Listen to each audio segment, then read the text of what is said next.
नमस्कार दोस्तों, कैसे हैं आप लोग। 24 जुलाई 2022 के डेली न्यूज एनालिसिस। चूंकि आज संडे है तो एडिटोरियल आज छपा नहीं है, तो सिर्फ न्यूज एनालिसिस को हम लोग यहाँ पे देखने वाले हैं। जो आज की ट्रेडमार्क न्यूज है वो ये है कि भाई डब्ल्यूएचओ ने मंकी पॉक्स को घोषित किया है ग्लोबल हेल्थ इमरजेंसी। जी हाँ, global health emergency, public health आप कह लो इमरजेंसी डिक्लेयर हो चुका है ये आपका मंकी पॉक्स। ये पैंडेमिक डिक्लेयर होने से बस एक स्टेप पहले है। आपको पता होना चाहिए मार्च 2020 में कोरोना को पैंडेमिक डिक्लेयर किया गया था और जनवरी में इसको पब्लिक हेल्थ इमरजेंसी डिक्लेयर किया था। तो अब ये मंकी पॉक्स भी पब्लिक हेल्थ इमरजेंसी में ना बदल, ये एक पैंडेमिक में ना बदल जाए, बस हम यही उम्मीद कर सकते हैं। वैसे नहीं बदलेगा, रीजन बीइंग ओवरऑल ये मंकी पॉक्स उतने बड़े स्केल पे लोगों को मार नहीं रहा और उतनी तेजी से फैल भी नहीं रहा है जितनी तेजी से कोविड फैला था। बट हाँ, इतनी तेजी से फैल रहा है कि हमें अच्छी खासी टेंशन दे रहा है। तो डिटेल में आज सारी न्यूज देखेंगे। कौन कौन सी न्यूज है। एक न्यूज तो यह है, जस्टिस पारदी वाला सुप्रीम कोर्ट ने क्या बोला है कि जजेस should not provoke critics. Critics को प्रोवोक नहीं करना चाहिए जजेस को। ये क्या है इसको देखेंगे। फिर वेलकावाड़ी महोत्सवम मनाया जा रहा है, ये कैसा है इसकी बात करेंगे। फिर नेक्स्ट, एयर ट्रैफिक कंट्रोलर्स की कमी पड़ रही है इंडिया के अंदर, इसकी बात करेंगे। एफडीआई प्रपोजल्स लगभग 80 चाइना से आए हैं। कब से? जब से पैंडेमिक फैलना शुरू हुआ है और जब से एलएसी पे इंक्रोचमेंट किया है चाइना ने। इंडिया की पॉपुलेशन 41 करोड़ से घट सकती है 2100 तक। मतलब आज की डेट में अगर इंडिया में 140 से 150 करोड़ की आबादी है तो यह आबादी लगभग 2100 तक, आप कह लो 100 करोड़ तक पहुंच सकती है। मतलब 40-41 करोड़ हमारी आबादी इफेक्टिवली अगले 78 सालों में कम हो सकती है। फिर भाई, लो टेम्परेचर थर्मल डिसैलिनेशन के प्लांट लगाए जा रहे हैं लक्षद्वीप में। तो इन प्लांटों से क्या होगा कि समुद्र के पानी को कन्वर्ट किया जाएगा फ्रेश पीने वाले पानी में। वैसे मैं बता दूं कि मैं लक्षद्वीप गया हूं। लक्षद्वीप में अगाती आइलैंड पे गया था मैं, और अगाती आइलैंड पे जो कॉटेजेस थे वहां पे मैं रुका था। वहां पे उस समय पे, ये मैं बता रहा हूँ आज से 7-8-10 साल पहले की बात, तो उस पर्टिकुलर कॉटेज में जो नहाने के लिए पानी आता था ना वो तक नमकीन होता था। उससे नहाने के बाद भी थोड़ा अजीब अजीब सी इचिंग होती, क्योंकि जब आप सॉल्ट वाटर से थोड़ा बहुत नहाओगे, ऑब्वियस सी बात है समुद्र का पानी नहीं था, उसको थोड़ा बहुत प्योरीफाई करने के लिए होटल में दिया जा रहा था। बट हल्का फुल्का नमकीन था, जब आप नहाओगे तो उसका नमकीन नमकीन सा टेस्ट आता था। तो इचिंग सी रहती थी बॉडी में, पूरी फ्रेशनेस नहीं आ पाती थी। और जो पीने के लिए पानी आता था लक्षद्वीप में, वो पूरी तरीके से फ्रेश वाटर आता था इंडियन मेनलैंड से। ठीक है ना, अभी का हालत पता नहीं। तो इस प्रॉब्लम को सॉर्ट आउट करने के लिए और समुद्र के पानी को पीने के पानी में बदल सके, इसके लिए एलटीडीडी टेक्नोलॉजी को यहां पे डेवलप किया गया। एलटीटीडी टेक्नोलॉजी, सॉरी। ये टेक्नोलॉजी क्या है, किस प्रकार से काम करती है, कितनी इफेक्टिव है, कितना पोटेंशियल तरीके से हम इसको इस्तेमाल कर सकते हैं, इसकी बात करेंगे। फिर भाई, जेएंडके युद्ध की फैमिलीज चली गई सुप्रीम कोर्ट में। एक्चुअली में जेएंडके युद्ध में, जम्मू एंड कश्मीर में पब्लिक सेफ्टी एक्ट का इस्तेमाल करके बहुत सारे लोगों को अरेस्ट किया गया प्रिवेंटिव डिटेंशन लॉ के अंदर। और अरेस्ट के बाद उनको जम्मू एंड कश्मीर की जेल में नहीं रखा गया, देश के दूसरे हिस्सों में जैसे उत्तर प्रदेश हो गया या किसी और राज्य की जेल में बंद कर दिया गया। क्योंकि जम्मू एंड कश्मीर में जेल में बंद करने की जगह ज्यादा बची नहीं उन लोगों को, जो कि प्रोटेस्ट में इन्वॉल्व है, टेररिस्ट एक्टिविटीज में इन्वॉल्व है। तो इस बात को लेके वो फैमिलीज जिनके युद्ध को पकड़ के बंद किया गया जेल में और जम्मू एंड कश्मीर से बाहर शिफ्ट कर दिया गया, वो पहुंचे हैं सुप्रीम कोर्ट के चीफ जस्टिस ऑफ इंडिया के पास मदद मांगने। इस न्यूज को देखेंगे। फिर आज के इंस्पिरेशन के पर्सपेक्टिव से फिलिपोस का एक कोट पढ़ते हैं। You may only succeed if you desire succeeding, you may only fail if you do not mind failing. क्या मतलब है? देखिए, अगर आपके अंदर डिजायर है सक्सीड होने का तभी आप सक्सीड कर पाओगे। और you may only fail if you not mind Fehling.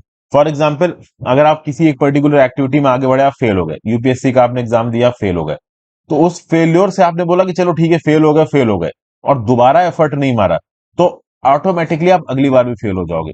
Failure के बाद सक्सेस तब आएगी जब फेल होने वाला पर्सन पुराने फेल्योर से सीख के नई सक्सेस के पीछे भागे। जो फेल्योर्स को अडॉप्ट कर गया, बोला कि चलो ठीक है हो गया देखा जाएगा, फिर वो आगे फेल ही होगा, बहुत ही नॉर्मल और एवरेज जिंदगी जिएगा। जो फेल होने के बाद भी लगातार एफर्ट मारता रहता है वही सक्सीड करता है। ये मतलब है इस पर्टिकुलर कोड का, और ये मतलब हर फील्ड में लागू होता है, इंक्लूडिंग दोस्त जो यूपीएससी की तैयारी नहीं भी कर रहे हैं। चलिए वर्ड ऑफ द डे देख लेते हैं।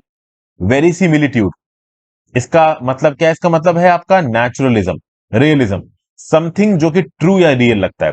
फॉर एग्जाम्पल, सेंटेंस में यूजेज क्या है? मैनी राइटर्स और film makers try for some kind of verisimilitude in their stories. मतलब बेसिकली क्या है कि जब राइटर और फिल्म मेकर्स ओवरऑल अपनी स्टोरी लिखते हैं तो उसमें कुछ वेरीसिमिलिट्यूड, मतलब अपनी स्टोरी को थोड़ा रियलिस्टिक बनाने की कोशिश करते हैं। फिल्में जितनी रियलिस्टिक होती हैं उतना लोगों के साथ कनेक्ट करती हैं। समझ गए? मतलब आज की डेट में फिल्मों में क्या दिखाया जा रहा है? कोई गरीब इंसान है, नीचे से उठा, ओवरऑल केजीएफ टाइप मूवी, मतलब वैसे तो रियलिटी हर मूवी में होती नहीं, क्योंकि मूवी में थोड़ा थोड़ा आप कह लो एंटरटेनमेंट के पर्सपेक्टिव से इसको थोड़ा अलग बनाया जाता है, बट फिर भी कहीं ना कहीं आप चीजों को रियल तरीके से दिखाने की कोशिश करो, नेचुरल तरीके से दिखाने की कोशिश करो, एक ऐसी प्रॉब्लम को दिखाने की कोशिश करो जो ओवरऑल लोग डेली की बेसिस पे अपनी लाइफ में झेल रहे हैं। तो क्या आप एक प्रकार का नेचुरलिज्म लेके आए, रियलिज्म लेके आए, इसको आप वेरिसिमिलिट्यूड बोलते हो। ठीक है भाई, पहली न्यूज, जजेस should not provoke critics, justice Pardiwala, GS paper 2 और 4 जुडिशियल एथिक्स में न्यूज आपको काम आई। देखिए, सुप्रीम कोर्ट के जज जस्टिस जेबी पारडीवाला ये एक कॉन्फ्रेंस ले रहे थे जुडिशियल ऑफिसर्स की गुजरात के अंदर, वीडियो कॉन्फ्रेंसिंग के थ्रू ये कॉन्फ्रेंस ली जा रही थी। तो यहां पे जस्टिस पारदीवाला ने बोला है कि भाई जो जजेस हैं they should be aware of social changes in their task of achieving justice. देखिए, जो कुछ भी जस्टिस, एक जुडिशियल ऑफिसर बहुत हद तक ग्राउंड लेवल पे चीजों को सही करता है, उसके एक जजमेंट से क्राइम हो गया, सोशल ऑर्डर हो गया, जस्टिस, ये सब लोगों को मिलता है। तो जब भी एक सुप्रीम कोर्ट का या हाई कोर्ट का या किसी सबऑर्डिनेट कोर्ट का जज ओवरऑल कोई भी डिसीजन मेकिंग कर रहा हो, तो उसका डिसीजन बिल्कुल न्यूट्रल होना चाहिए, बिना किसी डर के होना चाहिए, बिना किसी को फेवर करते हुए होना चाहिए। और उसका जो डिसीजन है वो किसी के प्रति बायस नहीं होना चाहिए, किसी को क्रिटिसाइज करे ये भी नहीं होना चाहिए। मतलब जुडिशरी को बिल्कुल न्यूट्रल फैक्टर से यहां पे आना है, अपना व्यू पॉइंट देना है, but view point social factors को ध्यान में रखते हुए न्यूट्रल तरीके से हो, किसी पर्टिकुलर पार्टी की तरफ झुका हुआ ना दिखे, तब जाके ओवरऑल सच में जुडिशरी अपना काम कर पाएगी। तो बेसिकली आप कह लो जो जुडिशियल ऑफिसर हैं यहां पे, उनको इंस्पायर करते हुए पार्टी वाला क्या बोल रहे हैं कि जस्टिस का पूरा एडिफिस इन जुडिशियल ऑफिसर्स के ऊपर है, खासकर जो सबऑर्डिनेट लेवल के काम कर रहे हैं, जो डिस्ट्रिक्ट जज में काम, डिस्ट्रिक्ट कोर्ट में काम कर रहे हैं, सेशंस कोर्ट में काम कर रहे हैं, सबऑर्डिनेट कोर्ट्स में काम कर रहे हैं। तो ये जुडिशियल ऑफिसर सबसे पहले लोगों की जिंदगियों से जुड़ते हैं। तो लोगों के फेवर में काम करना, करप्शन ना करना, किसी को फेवर ना करना, अपने क्रिटिक्स के प्रति ओपन रखना, ये यहां पे एक जुडिशियल ऑफिसर का एटीट्यूड होना चाहिए। क्योंकि आप अपने आप को एक ऐसे कंडक्ट में ढालें जो कि कोर्ट के बाहर और अंदर सेम हो, किसी क्रिटिक के आपके अगेंस्ट बोलने वाले इंडिविजुअल की तरफ डायरेक्टेड ना हो, न्यूट्रल तरीके से हो, आप क्रिटिसिज्म को भी झेलें और ओवरऑल अपने दिमाग को इस्तेमाल करते हुए प्रॉपर तरीके से जुडिशियल प्रोसीडिंग्स को एग्जीक्यूट करें। फिर इसी कॉन्फ्रेंस में chief justice of Gujarat high court Arvind Kumar साहब ने भी बोला कि भाई गुजरात में बहुत सारी पेंडेंसी है, जूनियर कोर्ट्स में अगर पेंडेंसी की बात की जाए तो टोटल केसेस है 18,80,236 जो पेंडिंग है, और 51.5% केसेस पेंडिंग तो केवल 4 डिस्ट्रिक्ट में है, अहमदाबाद, सूरत, राजकोट, वडोदरा। तो जूनियर लेवल के जुडिशियल ऑफिसर्स को यहाँ पे गुजरात हाईकोर्ट के चीफ जस्टिस बोल रहे हैं कि भाई थोड़ा तेजी से काम करिए, इस पेंडेंसी को खत्म करिए। तो इस प्रकार की जुडिशियल कॉन्फ्रेंसेस होती रहती हैं जहां पे सुप्रीम कोर्ट के जजेस, हाई कोर्ट के जजेस जूनियर जुडिशरी का आप कह लो इंस्पिरेशन देते रहते हैं, उनका मार्गदर्शन करते रहते हैं। फिर भैया, डब्ल्यूएचओ डिक्लेयर्स मंकी पॉक्स और global emergency, GS paper 2 health और इंटरनेशनल इंस्टीट्यूशंस में न्यूज का। तो भैया, वर्ल्ड हेल्थ ऑर्गेनाइजेशन ने ग्लोबल मंकी पॉक्स आउटब्रेक को public health emergency of international concern बोला है, PHEIC, public health emergency of international concern. क्यों? क्योंकि अब तक 14,533 प्रोबेबल और लेबोरेटरी कंफर्म्ड केसेस किसके, मंकी पॉक्स के निकल के आ चुके हैं पूरी दुनिया भर में। 3 लोगों की तो मृत्यु भी हुई नाइजीरिया में, 2 की सेंट्रल एशियन रिपब्लिक में। 72 कंट्रीज से केसेस निकल के आए हैं, 6 डब्ल्यूएचओ रीजन से। ठीक है ना भाई। मई 2022 के लगभग पे 47 कंट्रीज में 3,040 केसेस थे किसके, मंकी पॉक्स के, और अब 14,533 केसेस। इसीलिए डिक्लेयर किया गया इसको public health emergency of international concern. ठीक है भाई। अगर देखा जाए तो पहले जो इस प्रकार के केसेस थे वो यूरोपियन रीजन और अमेरिका के रीजन से निकल के आ रहे थे। ठीक है ना। अब पूरी दुनिया से निकल के आ रहे हैं। इंडिया में भी 4 केसेस आ गए, अभी लेटेस्ट केस दिल्ली में देखने को मिला है, जैसा कि आपने न्यूज में भी पढ़ ही रहे होंगे। 3 केसेस थे और अभी चौथा केस दिल्ली से, और 4 के 4 मेन के अंदर है। ज्यादातर जो केसेस हैं वो मेल्स के अंदर है, वो मेल्स जो कि गे हैं, बाइसेक्सुअल हैं और सेक्स विद मेन वाली कैटेगरी में इन्वॉल्व होते हैं, men who have sex with main, इसको MSM कैटेगरीज बोलते हैं। तो इन्हीं लोगों में ज्यादातर मंकी पॉक्स फैल रहा है पूरी दुनिया की बात अगर की जाए तो। सर्वेलेंस को बढ़ाई जाने की बात की जा रही है, ओवरऑल पेंडेमिक के अवेयरनेस के प्रति स्प्रेड को रोकने की बात की जा रही है। हालांकि अभी मंकी पॉक्स को पेंडेमिक डिक्लेयर किया नहीं गया है, ठीक है ना, लेकिन बट डिक्लेयर हो सकता है अगर इस प्रकार के केसेस बढ़ते गए। ठीक है। ओवरऑल डब्ल्यूएचओ के क्लासिफिकेशन के हिसाब से 3 प्रकार के केसेस यहां पे निकल के आ रहे हैं, समझिएगा। 3 प्रकार के केसेस हैं डब्ल्यूएचओ के क्लासिफिकेशन के हिसाब से। एक तो भाई वो केस है मतलब वो लॉट है जहां पे कोई केस रिपोर्ट नहीं हुआ है, और आप कह लो पिछला केस जो रिपोर्ट हुआ तो 21 दिन पहले हुआ था। मतलब समझिए ओवरऑल जहां जहां पे भी जिस जिस रीजन में भी मंकी पॉक्स फैल रहा है उन रीजन्स को 3 कैटेगरी में बांटा गया है। पहली कैटेगरी वो कैटेगरी जहां पे कोई केस रिपोर्ट नहीं हुआ या फिर जो पिछला केस रिपोर्ट हुआ था वो 21 दिन पहले हुआ था। दूसरी वो कैटेगरी जहां पे इंपोर्टेड केसेस हैं, केसेस फैल रहे हैं और ह्यूमन टू ह्यूमन ट्रांसमिशन हो रहा है। तीसरी वो कैटेगरी जहां पे केसेस बहुत एक्टिवली रिपोर्ट हो रहे हैं और हिस्ट्री से ही वो वायरस वहां पे था। जैसे इंडिया दूसरी कैटेगरी में आएगा, क्योंकि अच्छा दूसरी में भी आएगा नहीं आएगा क्लियरली कह नहीं सकते, क्योंकि इंडिया में अभी तक 4 केसेस मिले हैं। 4 केसेस मिले हैं तो ये कंफर्म केसेस, ऑब्वियस सी बात है कहीं ना कहीं ट्रांसमिशन हो रहा होगा। तो बेसिकली इंडिया दूसरी कैटेगरी में आएगा। हमने मंकी पॉक्स को जन्म नहीं दिया है, हमारे यहाँ पे दूसरे देश से जो लोग इंडिया के अंदर आए वो मंकी पॉक्स को लेके आए। अब अगर वो सेक्सुअल एक्टिविटी में या किसी भी प्रकार की टच एक्टिविटी में इन्वॉल्व हो रहे होंगे तो डेफिनेटली मंकी पॉक्स फैला रहे होंगे। दूसरे वो कंट्री ओवरऑल जहां पे हिस्टोरिकली मंकी पॉक्स एग्जिस्ट करता था, जैसे सेंट्रल अफ्रीकन रिपब्लिक की कंट्रीज हो गई, नाइजीरिया हो गई, यहां पे मंकी पॉक्स पहले से था और यहां पे फैल रहा है, तो वो एक कैटेगरी हो जाएगी। दूसरी कैटेगरी वो हो जाएगी जहां पे कोई भी केस नहीं है, तीसरी कैटेगरी। या फिर ओवरऑल जो लास्ट केस था वो 21 दिन पहले रिपोर्ट हुआ। मतलब कि इंडिया में अगर इन 4 लोगों के इन्फेक्ट होने के बाद अगले 21 दिनों तक कोई इन्फेक्शन नहीं समझ में आता मंकी पॉक्स का, तो इंडिया भी ओवरऑल आप सबसे सेफ कैटेगरी में आ जाएगा। अच्छा, ये जो PHEIC डिक्लेरेशन होता है ना किसी बीमारी का, ये टेम्परेरी होता है, इसको हर 3 महीने में मॉनिटर किया जाता है। तो अगर अगले 3 महीनों में तेजी से नहीं फैलता मंकी पॉक्स तो ओवरऑल इसको PHEIC की कैटेगरी से हटा दिया जाएगा, और तेजी से फैलता है तो पेंडेमिक भी इसको बनाया जा सकता है। जैसा कि मैंने आपको बताया था कि 30 जनवरी 2020 को कोरोना को PHEIC बोला था, मतलब public health emergency of international concern, और 11 मार्च को इसको पैंडेमिक बता दिया गया। तो PHEIC WHO के हिसाब से क्या है, extraordinary event which constitutes a public health risk to other states through the international spread and which potentially requires a coordinated international response. मतलब दुनिया भर में फैल रहा है और इंटरनेशनल रिस्पॉन्स के थ्रू ही इस प्रकार के फैलाव को रोका जा सकता है। फिर अगली news, GS paper 2 government policies के रिस्पेक्ट से एयर ट्रैफिक कंट्रोलर्स की शॉर्टेज बढ़ रही है, और एयरपोर्ट अथॉरिटी ऑफ इंडिया ने directorate general of civil aviation से बोला है कि जो भी आपके पास एयर ट्रैफिक कंट्रोलर्स हैं इनकी ड्यूटी टाइमिंग्स को बढ़ाया जाए और जो इनको रेस्ट पीरियड दिया जाता है वो कम किया जाए। देखिए मैं आपको एक बात बता दूं, एयर ट्रैफिक कंट्रोलर का काम बहुत इंपॉर्टेंट होता है। अभी रिसेंटली एक मूवी आई थी रनवे 34 नाम की, ये बेसिकली अजय देवगन की मूवी थी, ठीक है ना। इसमें रकुल प्रीत सिंह एक्ट्रेस थी और अमिताभ बच्चन इसमें एक इन्वेस्टिगेटर का रोल प्ले कर रहे थे। उसमें आपने देखा होगा कि एक बूढ़े एयर ट्रैफिक कंट्रोलर थे, काफी खांस रहे थे, और उन्होंने प्रॉपर तरीके से एयर ट्रैफिक कंट्रोल की मैनिंग नहीं की।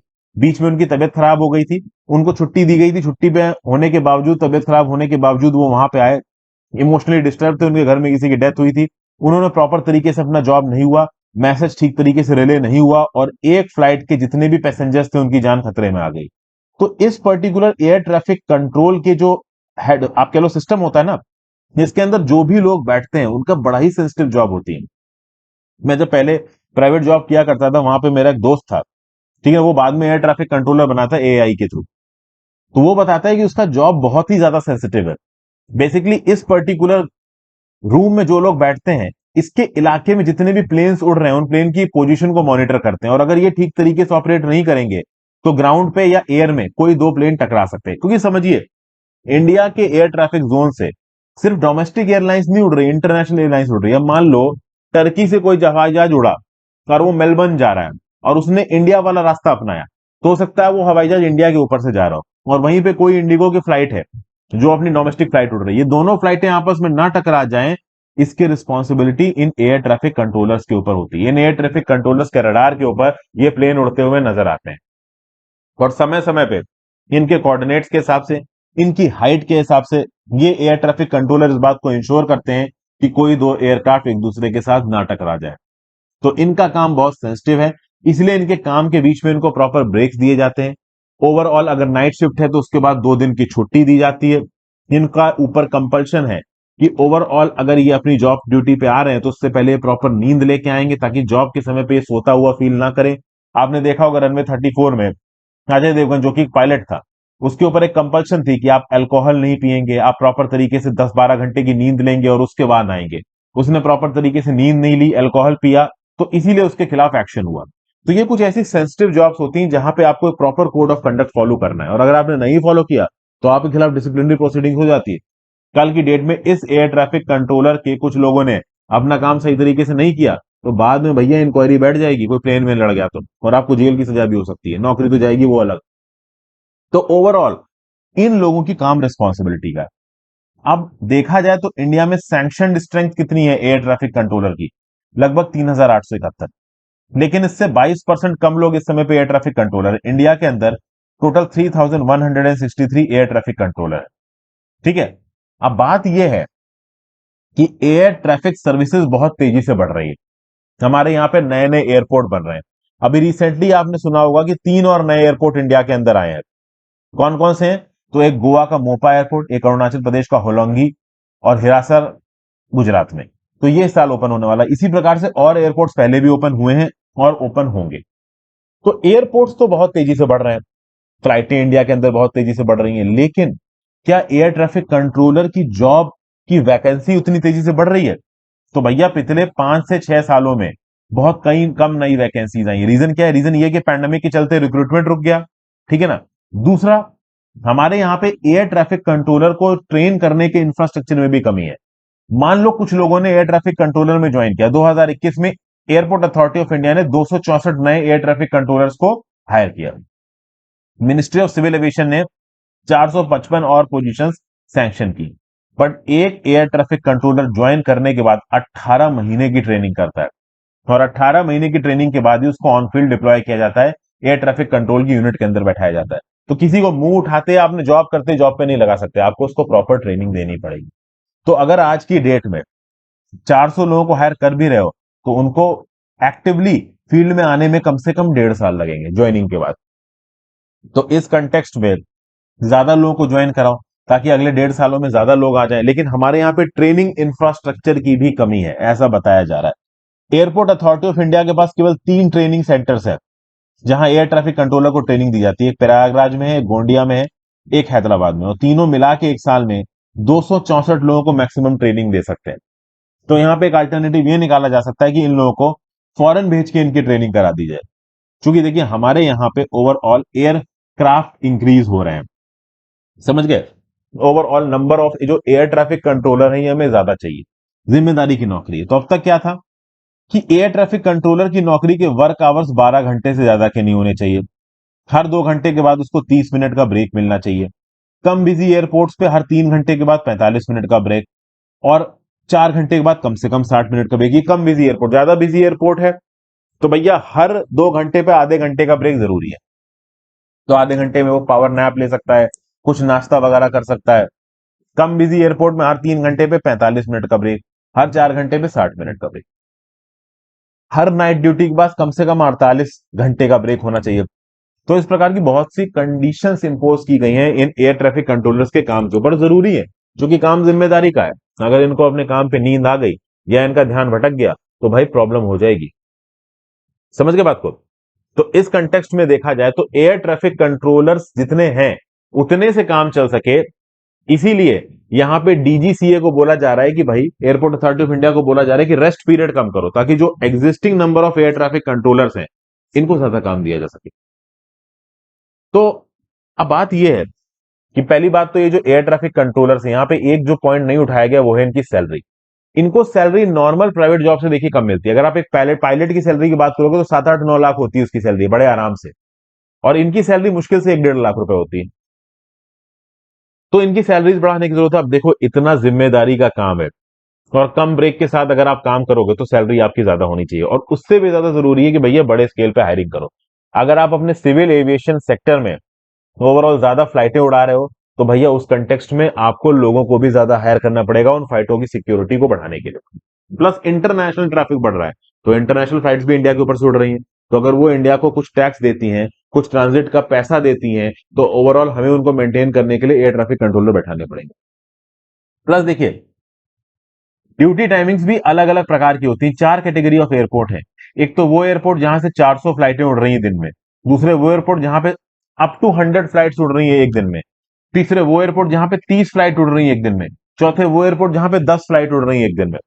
तो जहां पे 10 फ्लाइट उड़ रही है एक दिन में, वहां तो चलो ठीक है, ज्यादा एयर ट्रैफिक कंट्रोलर की जरूरत नहीं होगी, बट जहां पे 100 उड़ रही है या 400 उड़ रही है एक दिन में, वहां पे बहुत ज्यादा एयर ट्रैफिक कंट्रोलर की जरूरत है। मुस्तैदी से उनको वहां पे तैनात करना जरूरी है, अच्छी तनख्वाह मिलनी चाहिए, इनफ अमाउंट में एयर ट्रैफिक कंट्रोलर होना चाहिए, तब वो काम अपना सही तरीके से कर पाएंगे। फिर भाई आगे चलते हैं। इंडिया के अंदर इंडिजीनियस टेक्नोलॉजी का इस्तेमाल करके समुंदर के पानी को पीने के पानी में बदला जा सके। GS paper 2, indigenization of technology and developing new technology, water security में न्यूज आपको काम आएगी। तो union minister of state independent charge science and technology, minister of state independent charge earth sciences, और minister of state PMO personnel public grievances pension atomic energy and space, doctor Jitendra Singh, इतने सारे portfolio हैं इनके पास, ने इन्फॉर्म किया राज्यसभा में कि भाई लक्षद्वीप के अंदर एक नई टेक्नोलॉजी इंस्टॉल की गई है समुंदर के पानी को, समुंदर के खारे पानी को पीने के वाले पानी में बदलने की। इस टेक्नोलॉजी को national institute of ocean technology Chennai ने डिवाइस किया है। ये मिनिस्ट्री ऑफ अर्थ साइंसेज के अंदर ऑटोनॉमस इंस्टीट्यूट है। Low temperature thermal desalination technology बोलते हैं इसको। इसके अंदर होता क्या है, देखिए इसके अंदर मैं आपको बेसिक फैक्ट बता दूं। जो समुंदर का टेम्परेचर पे, देखिए समुंदर है, समुंदर का जो सरफेस वाटर है, एक तो ये हो गया, इसका एक टेम्परेचर है, मान लो एक्स डिग्री सेंटीग्रेड। और समुंदर के अंदर डीप लेयर्स में चले जाओ, वहां पे एक लेयर है, इसका कुछ टेम्परेचर है। तो अगर समुंदर की सरफेस के ऊपर जो पानी है और समुंदर के डीप में जो पानी है, अगर इनके बीच में टेम्परेचर डिफरेंस है कम से कम 15 डिग्री सेंटीग्रेड का, तो वहां पे एलटीटीडी टेक्नोलॉजी को डिप्लॉय किया जा सकता है। होगा क्या कि ओवरऑल जो समुंदर के सरफेस पे गर्म पानी है, उसको लो प्रेशर एक कंडेंसर से, सॉरी लो प्रेशर एक आप कह लो चैम्बर से पास करा के उस ज्यादा टेम्परेचर वाले पानी को वेपर में बदला जाएगा।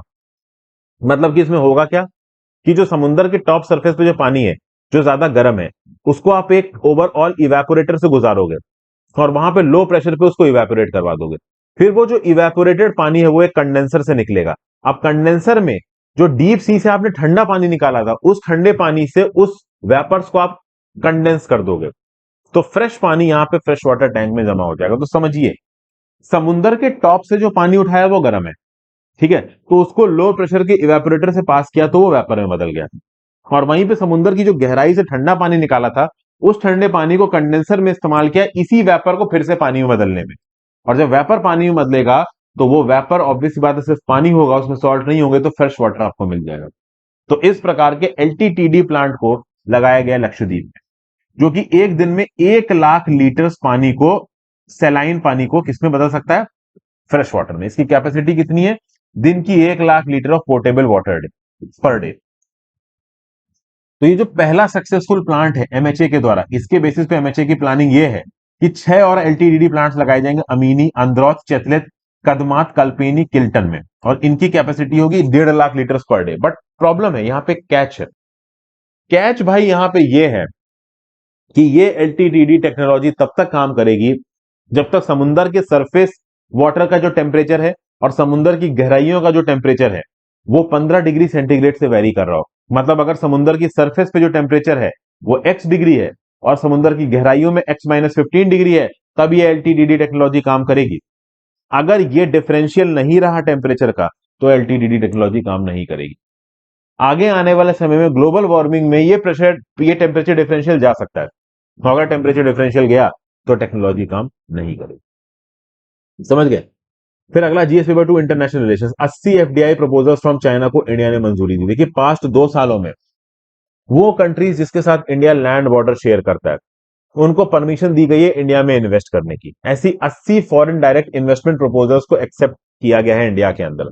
डाटा किसने प्रोवाइड किया है, department of promotion of industry and internal trade, RTI के थ्रू ही डाटा यहां पे प्रोवाइड किया जा रहा है। बेसिकली लगभग 100 प्रपोजल्स आए हैं, ज्यादातर जो प्रपोजल्स एक्सेप्ट हुए हैं वो चाइना के हैं। देखिए जब कोविड-19 आया था, कोविड-19 के चलते पूरी दुनिया भर की इकोनॉमी बैठ रही थी, हमारा स्टॉक मार्केट बैठ रहा था, तो उस समय पे कुछ ऐसे चाइनीज फर्म्स थे जो मौके पे चौका मारने के चलते इंडिया की कंपनी के स्टॉक्स को बहुत सस्ते दामों में खरीद रहे थे। तो इस चीज को चेक करने के लिए भारत सरकार ने एक चेक एंड बैलेंस का मैकेनिज्म लगाया, जिसके चलते बोला गया कि वो कंट्री जिसके साथ इंडिया लैंड बॉर्डर शेयर करता है, वहां से अगर कोई एफडीआई इन्वेस्टमेंट आएगी तो एमएचए के अप्रूवल के बिना वो मटेरियलाइज नहीं होगी। मतलब ऑटोमेटिक रूट के थ्रू उन कंट्रीज के साथ इंडिया के अंदर एफडीआई नहीं आ सकती जिसके साथ इंडिया का बॉर्डर लगता है। तो अगर एफडीआई प्रपोजल आ रहा है चाइना से तो भारत सरकार की परमिशन की मदद लगेगी। अब देखिए प्रपोजल्स कितने आए हैं, लगभग 388 एफडीआई प्रपोजल्स आए हैं, कब से, 18 अप्रैल 2020 से लेके अब तक, जिसमें से लगभग 100 को एक्सेप्ट किया गया है और उसमें से 80 चाइना के, समझ गए। तो आप कह सकते हो कि अप्रैल 18 2020 से 1 मार्च 2020 के अंदर जो भी एफडीआई आई है उन कंट्रीज के साथ जिसके साथ इंडिया लैंड बॉर्डर लगाता है वो है 13,624 करोड़, जिसमें से 5,000 crore drugs and pharmaceutical sector की है, 2,907 करोड़ सर्विसेज सेक्टर की है और ज्यादातर चाइना से। क्योंकि बाकी तो चिल्लर कंट्री है ना, नेपाल, भूटान, बांग्लादेश, पाकिस्तान, ये क्या ही इन्वेस्टमेंट करेंगे इंडिया के अंदर, हल्की फुल्की कोई आ गई हो तो आ गई हो, जो मेन इन्वेस्टमेंट आएगी वो कहां से आएगी। चाइना ही एक ऐसी ताकतवर कंट्री है जो बड़े अमाउंट में इंडिया के अंदर इन्वेस्टमेंट कर सकती है एफडीआई। तो देखिए यहां पर पॉइंट आउट क्या किया जा रहा है इनडायरेक्टली, कि भाई भले ही गलवान वैली का क्लैश हुआ, हमारे 20 सोल्जर शहीद हुए, भले ही ओवरऑल चाइना हमारी कंपनीज के सस्ते दामों पे अपॉर्चुनिस्टिक टेक ओवर करने की कोशिश कर रहा है, भले ही एलआईसी पे डिसएंगेजमेंट नहीं हो रहा, उसके बावजूद 80 एफडीआई प्रपोजल्स को हमने चाइना से एक्सेप्ट किया है, जिससे यह पता चलता है कि हम कितने मजबूर हैं चाइना की टेक्नोलॉजी और पैसों के सामने। अक्टूबर 2020 में एक एफडीआई प्रपोजल रिव्यू कम्युनिटी बनाई गई यूनियन होम सेक्रेटरी के चेयरमैनशिप में, और सेक्रेटरी डीआईपीपी भी थे इसमें, जिसने बोला गया कि चाइनीज एफडीआई प्रपोजल की हम लोग क्लोजर स्क्रूटनी करेंगे। देखिए क्या है, इंडिया के अंदर आप 100% एफडीआई ला सकते हैं ऑटोमेटिक रूट के थ्रू अगर आप नॉन क्रिटिकल सेक्टर में। अब आप बोलोगे भाई क्रिटिकल सेक्टर कौन से, तो इंडिया के अंदर सेंसिटिव सेक्टर है defence, media, telecommunication, satellite, private security agency, civil aviation, mining. इन सेक्टर्स में अगर इन्वेस्टमेंट आनी है तो भाई मिनिस्ट्री ऑफ होम अफेयर्स और सरकार से परमिशन लेनी पड़ेगी। बट इसके अलावा जो ओवरऑल इंडस्ट्रीज है अगर वहां से इन्वेस्टमेंट आ रही है तो वो इन्वेस्टमेंट ऑटोमेटिक रूट में आ सकती है बिना सरकार के approval. Overall non sensitive sectors में भी ऑटोमेटिक रूट से अप्रूवल भारत सरकार ने रोक दिया था अगर वो पाकिस्तान, अफगानिस्तान, चाइना, नेपाल, भूटान, बांग्लादेश या म्यांमार से आ रहा है तो, ठीक है ना। लेकिन ज्यादातर इसमें से प्रपोजल्स आते चाइना से ही हैं और चाइना से 80 एफडीआई प्रपोजल्स को हमने हाँ बोला है। तो फॉरेन डायरेक्ट इन्वेस्टमेंट क्या होता है, जब एक बाहर की कंपनी या एक बाहर की सरकार इंडिया के कितने एसेट में, किसी भी एसेट में इंटरेस्टेड हो, इंडिया में पैसा इन्वेस्ट करना चाहे तो इंडिया के अंदर अपना पैसा इन्वेस्ट कर सकते हैं, इंडिया के किसी एसेट को खरीद सकते हैं, ठीक है ना। बहुत सारे इनिशिएटिव्स लिए गए हैं भारत सरकार के द्वारा एफडीआई नॉर्म्स को रिलैक्स करने के लिए, ताकि बहुत सारी कंपनीज इंडिया के अंदर आए और आके इन्वेस्ट करें, समझ गए भाई। फिर आंध्र प्रदेश के अंदर वेलकावाड़ी महोत्सव नाम का एक फेस्टिवल मनाया जा रहा है प्रकाशम डिस्ट्रिक्ट में, जीएस पेपर और कल्चर में न्यूज आपको काम आएगी। तो 23 जुलाई को ओंगोले में रिलीजियस फर्वर और इंथुजियाज्म के साथ मनाया गया वेलकावाड़ी महोत्सव।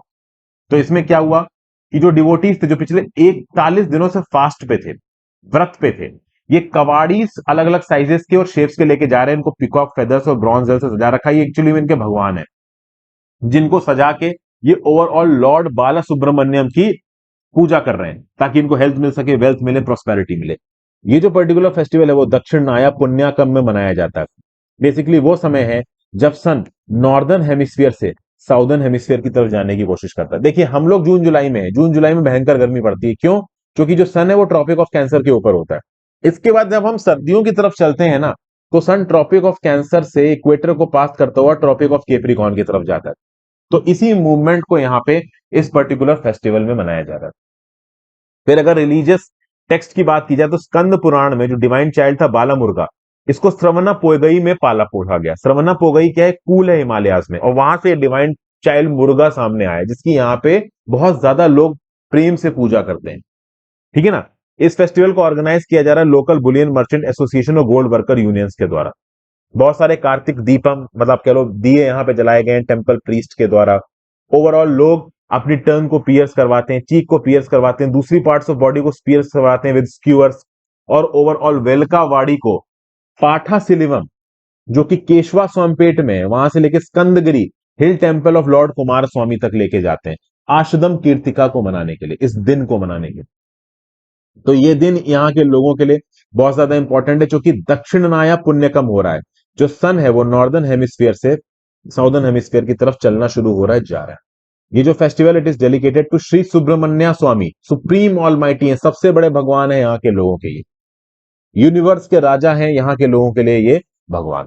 और ओवरऑल ये भगवान की पूजा इसलिए की जा रही है ताकि 6 जगहों में भगवान अपनी कृपा दें, wisdom, power, health, victory, relationship और प्रॉस्पेरिटी। फिर जम्मू एंड कश्मीर के लोग chief justice of India supreme court के पास पहुंचे। जीएस पेपर 2 गवर्नमेंट पॉलिसी से न्यूज आपको काम आएगी। देखिए, बहुत सारे यूथ्स को जम्मू एंड कश्मीर में preventive detention law public safety act के अंदर अरेस्ट किया गया। पब्लिक सेफ्टी एक्ट क्या है यहाँ का, तो देखिए, Jammu and Kashmir public safety act of 1978, ये जम्मू एंड कश्मीर का प्रिवेंटिव डिटेंशन लॉ, जो कि क्या बोलता है कि भाई देखिए, एक इंसान को कस्टडी में रखा जा सकता है बिना किसी एफआईआर के, अगर ये लग रहा है सरकार को कि उसकी एक्टिविटी से overall security of the state compromise हो सकती है।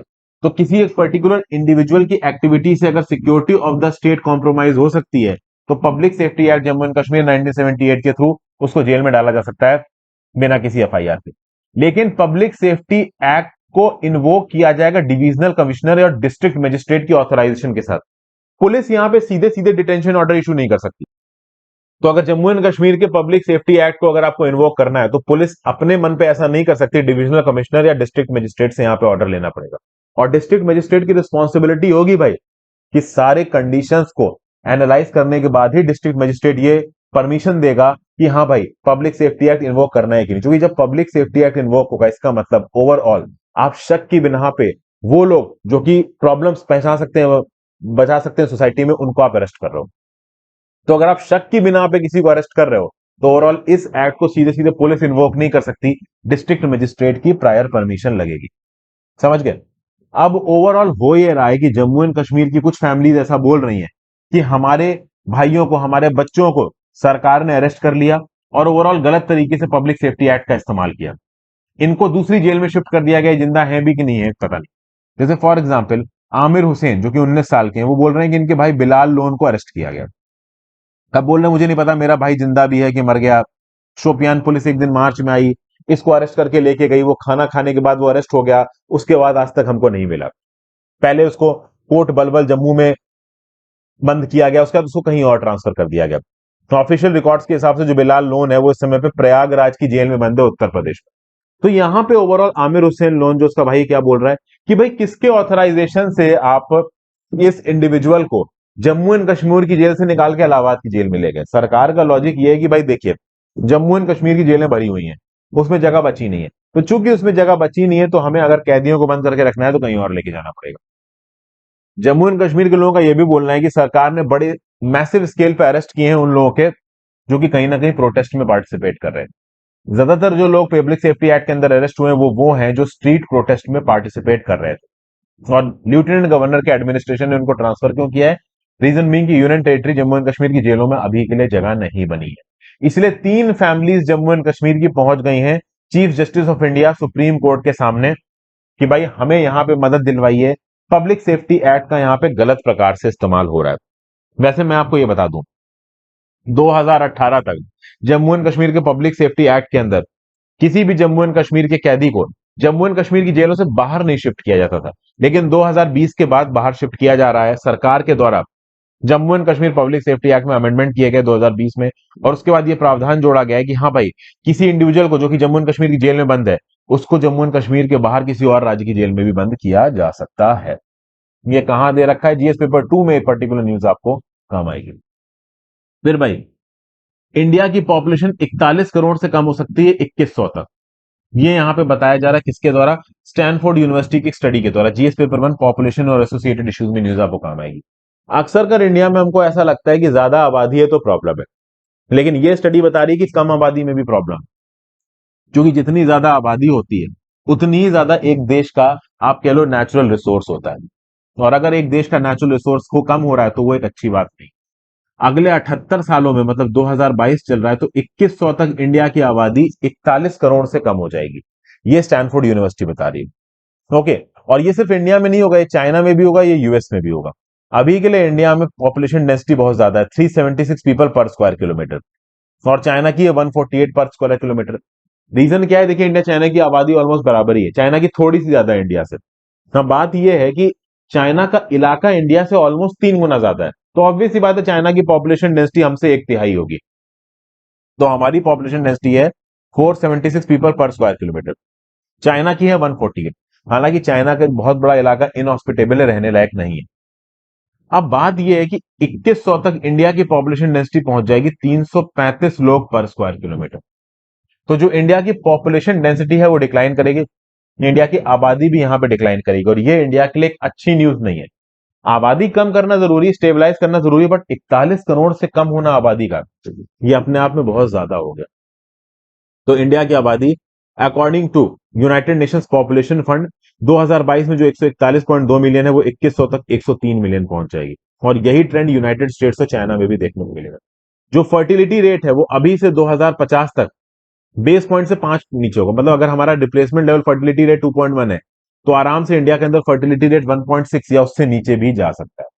मतलब आबादी तेजी से गिरेगी इंडिया की। 2032 तक इंडिया का फर्टिलिटी रेट 1.39 पहुंच सकता है, ठीक है ना। 2052 तक 1.28, 2082 तक 1.2, 2100 तक 1.19। मतलब एक कपल, एक औरत और एक आदमी मिलके केवल 1.19 बच्चा ही पैदा करेंगे 2100 तक। मतलब fertility rate, replacement level fertility rate से बहुत कम होगा, आबादी गिरेगी। तो यूएनएफपीए का ये डाटा है, United Nations fund for population activities का फुल फॉर्म है। इसको यूनाइटेड नेशंस पॉपुलेशन फंड बोला गया 1987 में। सब्सिडी ऑर्गेनाइजेशन है यूएनजीए का, हेडक्वार्टर्स न्यूयॉर्क में 1967 में बना था।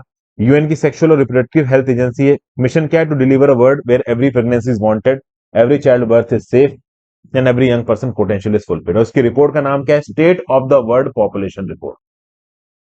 ठीक है भाई। तो ये ओवरऑल हमने यहाँ पे देखा। तो दो रिपोर्ट्स का सारे यहाँ पे, तो स्टैनफोर्ड यूनिवर्सिटी की रिपोर्ट है, दूसरा यूनाइटेड नेशंस पॉपुलेशन फंड के द्वारा जो रिपोर्ट दी गई है उसका डाटा यहाँ पे। डाटा क्या है?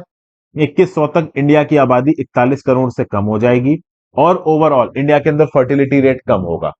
अभी के लिए फर्टिलिटी रेट आप कह लो 1.76 मान लीजिए, तो 2032 तक 1.39, 2052 तक 1.28, 2082 तक 1.2 और 2100 तक 1.19। मतलब आबादी कम होगी।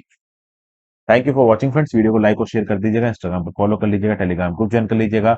इंस्टाग्राम पे आपसे जुड़ता हूँ, टेलीग्राम ग्रुप पे आप लेक्चर पीडीएफ मिल जाएगी। हो सके तो ज्वाइन बटन दबा के और सुपर थैंक्स का ऑप्शन दबा के हेल्प करें। Have a great day friends, good bye, ध्यान रखिए अपना, पढ़ते लिखते